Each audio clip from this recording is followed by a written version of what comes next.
Alright, welcome to the video. So today we'll be talking about ASTA. ASTA is a 4-star fire harmony character. She's very strong, but some people might overlook her because she is a free-to-play character. So without further ado, let's get into it. Let's start with her skill. The skill will deal damage to one enemy, and then it deals damage 4 more times to random enemies. It can hit the same enemy multiple times, so if you're only against one enemy, then that enemy will be taking all the hits. You don't really use the skill for the damage, but mainly for the talent and break potential. Since it's a bounce skill, much like Sampo and Welt, each hit of Asta's skill will be able to deplete the enemy toughness bar. So this will make her very good against enemies who are weak to fire. Her skill is also very useful for her talent, so let's take a look at that. Asta will gain 1 stack for every different enemy she hits, and she will gain an additional stack if the enemy has fire weakness. And for every stack that she has, she will increase the attack of all allies by a certain percentage, up to 5 times, meaning that you can have a maximum of 5 stacks. And this percentage will go up with the talent level. And then starting from the second turn, she will be losing 3 stacks at the beginning of every turn. So if you want to maintain a high amount of stacks, then you do want to be fighting against multiple enemies so that you're able to use your skill to hit all those different enemies so that you're able to get a high amount of stacks. The ultimate is pretty simple. It increases the speed of all allies by a certain amount for 2 turns. A way to make use of this very well is by using the ultimate before the battle begins, so that you're able to make sure you're outspeeding every enemy at the beginning of the battle. A way to do that is by enter battle and then spam the number that she is in. So let's say she is in slot 1, then you just spam the number 1. Then she will be able to increase the speed of all allies before the battle begins, which means that you most likely will be attacking before the enemy. Let's move over to her technique. Her technique will deal fire damage equal to 50% of Asta's attack to all enemies. This synergizes very good with her talent because if you're against multiple enemies, let's say you're up against 5 enemies and you use her technique, then you will be getting 5 stacks immediately. So her technique is definitely very good.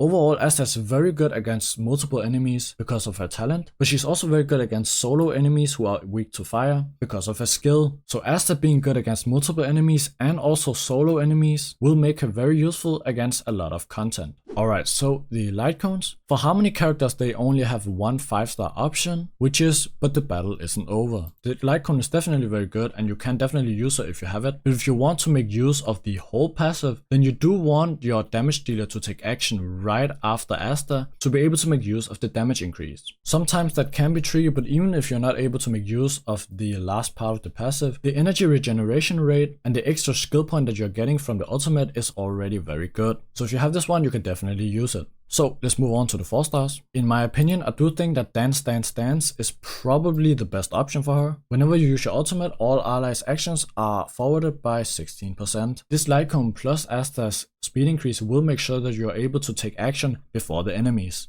Another one that I do think is very good is actually Planetary Rendezvous. However, the wording is very weird, so it can be a bit confusing, but I will explain it as simple as possible. I don't have it myself, so I can't really use an example. If you have another character with the same type as the wearer, so in this case, if you have another fire character, because Asta is the wearer of this Lightcone, then you will be getting a 12% fire damage increase. So if you want to make use of this Lightcone, then you do want a fire damage dealer with Asta. So this is definitely very good if you have another fire character. But if you don't have the same type as the wearer, then this Lightcone is pretty useless. Carve the Moon is definitely very good. It is the Battle Pass Lightcone, so you can only get it from the Battle Pass. All the buffs that you're able to give your allies is definitely very good. But of course, since it's a Battle Pass Lightcone, I don't really expect everyone to have it. But if you have it, then you should definitely use it. Past and future can be tricky to use, but if you want to use it, then you should have your damage dealer take action right after Asta. If you're able to do that, then this Lightcone is definitely very good. Memories of the Past can also be very decent for the damage output. It gives you a nice amount of break effect, and whenever you attack you gain energy, which of course can help you get your ultimate up a bit faster. So if you want your Asta to do more damage, then this can be pretty decent. I don't recommend using any 3-star Lightcones, but if you don't have any other options, then I do think that Chorus can be pretty decent. If I should give a recommendation, then the 5 stars of course very good. For the 4 stars, I would recommend Dance Dance Dance and Carve the Moon because they are very simple to make use of. And those are the ones that will help out your team more. If you have a fire damage dealer such as Kahmeeko or Hook, then Planetary Rendezvous can be the best option. All the 4-star options are very good, so if you just want to use any of them, then you can definitely do that. Alright, so for the traces, in my opinion, you should prioritize the ultimate and the talent,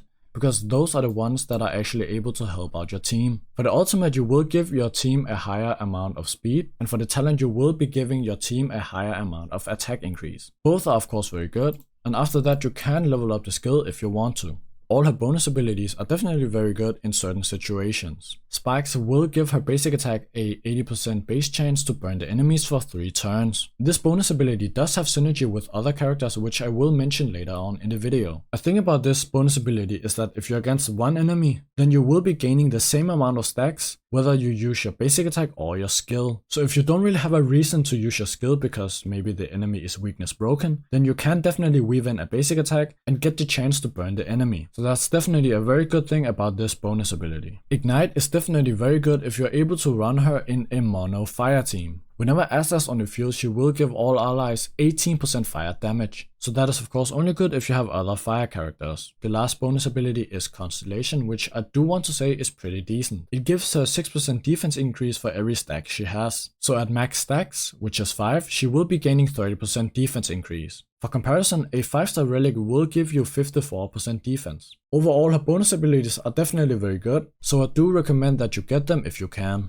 For the relic set, I would recommend going Thief of the Shooting Meteor. For the ornaments, you can go this energy regeneration one, or you can go this set, which will give all allies an attack increase. But of course you do need 120 speed, which should be very easy to achieve. For the main stats on the relic pieces, I would recommend going speed on the boots, because you do want to gain as many stacks as possible before your allies attack. And for the link rope, I would recommend going energy regeneration rate, so that you're able to easily get your ultimate up. For the spear and for the body piece, there are 2 options in my opinion. You can either make her more tanky, or you can make her do more damage. If you want to make her more tanky, then you go HP and defense on either one of these. If you go defense on the body piece, then you go HP on the sphere, and vice versa. If you want her to do more damage, then you can go attack or break effect on the body piece, and you can go fire damage on the spear. You can of course also go crit on the body piece if you want to, if you're able to maintain a good crit ratio. However, I do still think that going more defensively is the safer option. For the substats, I would recommend break effect to do a bit more damage on the break. You can also go attack and speed. Speed is important if you want to get some stacks in before your main DPS is attacking, so that you're able to give them a bigger attack increase. HP and defense would also be pretty decent if you want to make your Asta a bit more tanky. So it is up to you whether you want to go more defensively or offensively. So for her Idolans, I would say that they are actually pretty good. For her E1, whenever you use her skill, it will deal damage 1 extra time. This gives her more damage, but also more break potential, which of course is very good. For her E2, whenever she uses her ultimate, she will not lose stacks the next turn. This will help you maintain a higher amount of stacks more often, which of course is very good for her support role. Her E3 levels up her skill 2 times and her talent 2 times. This gives her more damage and also a bigger attack increase for the whole team. For her E4, if she has 2 or more stacks, she will gain 15% energy regeneration rate. This can help you get your ultimate up a bit faster. Her E5 levels up her ultimate 2 times and her basic attack 1 time. And for her E6, the amount of stacks that she loses in each turn is reduced by 1. So if we take a look, this means that she will only be losing 2 stacks now instead of 3. This is of course very good, since if you're against an enemy who has fire weakness, you're actually able to maintain 5 stacks pretty much all the time. Because if you have 5 stacks and you lose 2 stacks each turn, then you can just basic attack or use your skill to be able to gain 2 stacks, and then you will have 5 stacks for the rest of the team. So all in all, her Idolans are definitely very good. Now for the teams. Since Asta is a Harmony character, I do think that you can just throw her in any team and she will do her job. I don't really have any specific team that I want to recommend, because you can't just throw her in any team like I just said, but she will actually work very well with other fire characters. Hook is mainly the character that I want to talk about, because I do think that Hook is very great with Asta. One of the reasons is because Hook will deal additional fire damage if the enemy has burn. Hook is of course able to apply burn herself, but I do think it's pretty nice to have another character that can apply burn as well. Not only that, Asta is able to give Hook 18% fire damage, which is pretty good because Hook is of course a fire damage dealer. Another fire damage dealer is of course Kahmeeko. She also benefits from the enemy being burned. Her skill will deal 20% more damage to enemies who has burn on them. And she will also benefit from Asta's bonus ability. So Asta will synergize very well with just any fire damage dealer. Like I said before, Asta can work against single enemies and against multiple enemies. So if you just need some support for the team, then Asta can be a very great option. Since Asta is a free character, I do think that she might be overlooked, but she's she's a very good support that anyone has access to. However, I do think that she's beginning to get some attention, which is very nice. If a mono fire team is ever going to be meta, then I do think that she will be in that team. And with the introduction of Silverwolf, a mono team is definitely not unrealistic. But that's pretty much it. Let me know what you think. If you found the video helpful or you disagree with something, feel free to leave a comment. Other than that, I hope you enjoyed the video. If you did, hit the like button, subscribe, and I'll see you on the next one. Peace.